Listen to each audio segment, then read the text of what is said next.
Hi, this is Olga from WholesaleUSADresses.com. The closeout business attracts many people, from exporters to flea market vendors, from retailers to eBay sellers. The opportunity to purchase closeout merchandise for pennies on the dollar can definitely be very appealing.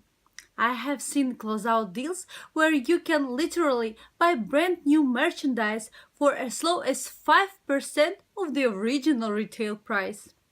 As a matter of fact, I routinely sell closeout merchandise in my warehouse for up 90% below the original retail price and sometimes for even less. So yes, the closeout business has plenty of potential for savvy retailers. When people start calculating the potential markups that they can enjoy, they get very excited about buying and selling closeout merchandise. But while there is the potential to do very well in the wholesale business, there is also the potential to lose. So what can you do to help tip the scale in your favor? For starters, you need to take out the guesswork from the process of buying and selling closeout merchandise. I think one of the biggest mistakes a closeout buyer can make is making an assumption about the merchandise that they are buying. To restate this in a positive way, buyers can potentially do very well when they have conducted a high degree of searching into actual products and examined the potential of selling those products. There are many reasons why the closeout business can be challenging. There are many categories of merchandise which can reflect the quality of the products being sold. Buyers need to be aware of these different categories and what they can mean in terms of the merchandise that they are considering. There are also other important details and characteristics of the products that wholesalers and retailers need to be familiar with. The following 13 questions can help you make better buying decisions. Realistically, there are no assurances that you will be able to make money or not lose money in the closeout business. But these questions can at least help you better navigate the process. Closeout question number 1. What category of merchandise is the closeout? For example, is the merchandise overstock, shelf plus, or store returns? The category that the item belongs to will help you have a better understanding of what you can expect. Closeout question number 2. Is the merchandise in brand new or used condition?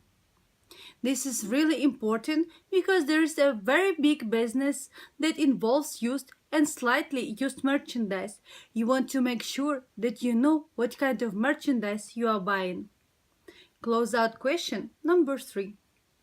Is the merchandise in working condition? This is especially important when it comes to electronics. You might be able to repair the electronics, but you will want to know ahead of time if you need to. Closeout question number 4. Is there an expiration date for the merchandise? This is especially important for food items.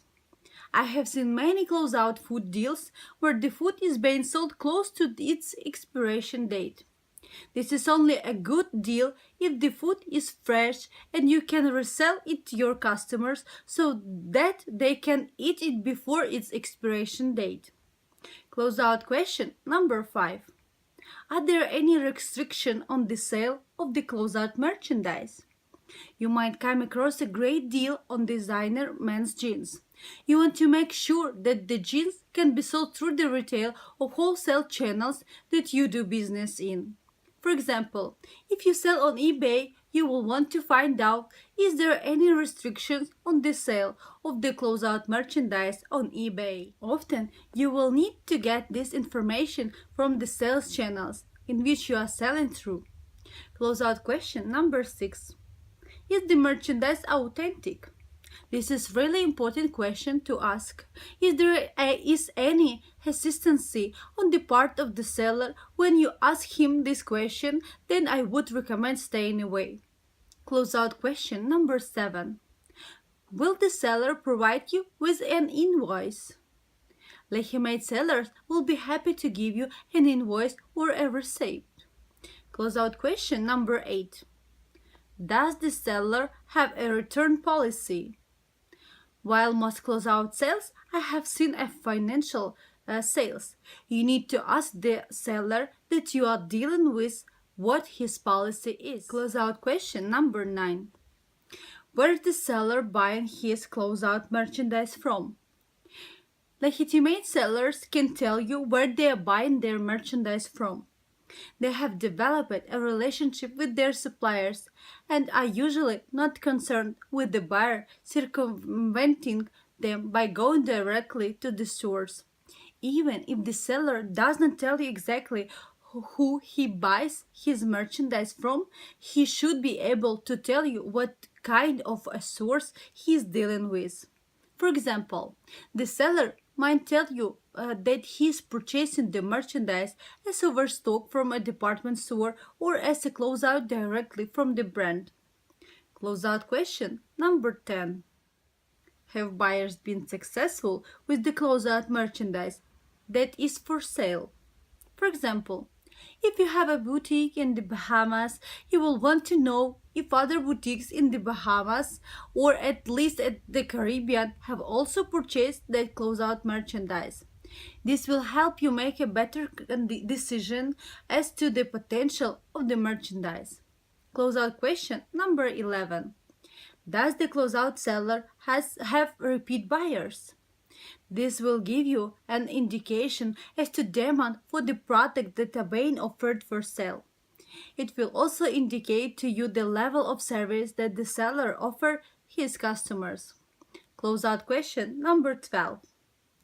Will the closeout supplier buy back your unsold merchandise?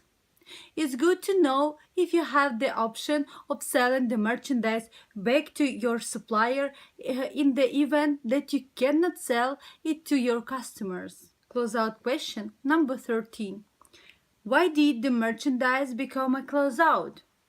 A product can be sold as a closeout because of many reasons.